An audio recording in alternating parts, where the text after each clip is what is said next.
কিন্তু ঘরে ঘরে পুরুষ নির্যাতন হইতেছে, মানে পুরুষ বিয়ে করতে সংসার চালাতে পারতেছে না, মহিলা ঘরে ঘরে চাকরি, পুরুষের কম পরিমাণ নির্যাতন হইতেছে যে তুমি কামাই করতে পারতেছো না, আমি কামাই করি, তুমি কামাই করো না,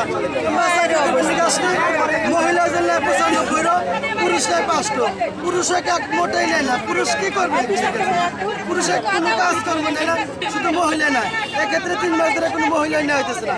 ব্যবসার চেয়ারম্যানের কাছে 1.5 মাস আগে 15 দিন পর কাগজপাতি দরখাস্ত সব জমা দিলাম, ব্যবসার চেয়ারম্যান সব শুনে মিলে ওইগুলো পুড়িয়া ফেলায় বা ছিঁড়ে ফেলা, সেটা কথা না, কোনো লোক একটা লোক নিয়োগ দেয় না।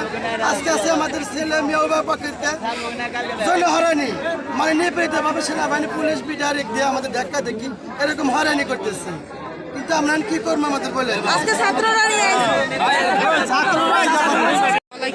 আমরা এখানে আন্দোলন করতে আসি, আমরা মারামারি হানাহানি দেশে কোনো ক্ষতি করতে আসিনি। আমরা এখানে আইসি আমাদের চাকরির ন্যায্য দাবি আদায় করার জন্য। আমাদের এখানে আমরা আসি কে 6 মাস, কে 2 বছর, কে 1 বছর, কে 3 বছর, কে 5 বছর, এইভাবে জিন্দগিটা শেষ করে যাচ্ছে, চাকরি হচ্ছে না।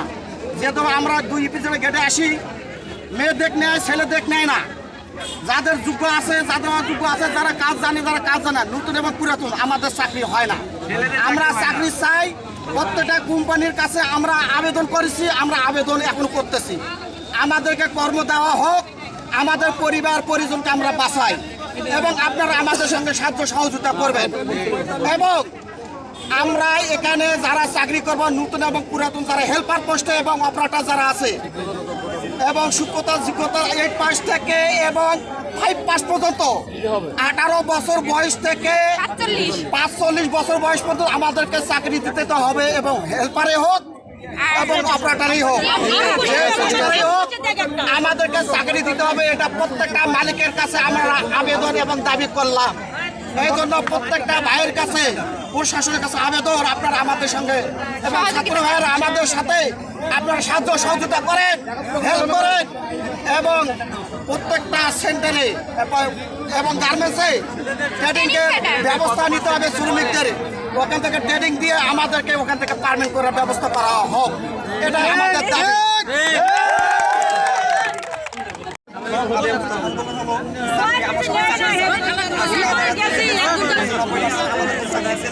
চাকরি হতেছে না, আমাদের কিছু একদল ছাত্র ভাই এবং যারা উপদেষ্টা, তারা এক পক্ষ নিয়ে আমাদের সাধারণ শ্রমিকদের বিপক্ষে তারা আন্দোলন করতেছে যে তারা কাগজপত্র বা যে কোনো সিবিডিবি জমা দিলে আমরা চাকরি দেবো। এই সমস্ত সব ভুয়ানি, এই সমস্ত কোনো চাকরি দিবে না, তারা বিভিন্ন ধরনের সৃষ্টি করতে পারে। তাই আমি একজন ইউনিভার্সিটির ছাত্র বলতেছি, অনার্স 2nd ইয়ার 2য় বর্ষের ছাত্র বলতেছি যে আমাদের দাবি আমরা যতক্ষণ পর্যন্ত পূরণ করবো না, ততক্ষণ পর্যন্ত আমাদের রাজপথ থেকে আমরা যাবো না, রাস্তাঘাট থেকে আমরা সরবো না। সকল গার্মেন্টস শ্রমিকদের আমাদের 3টা দাবি।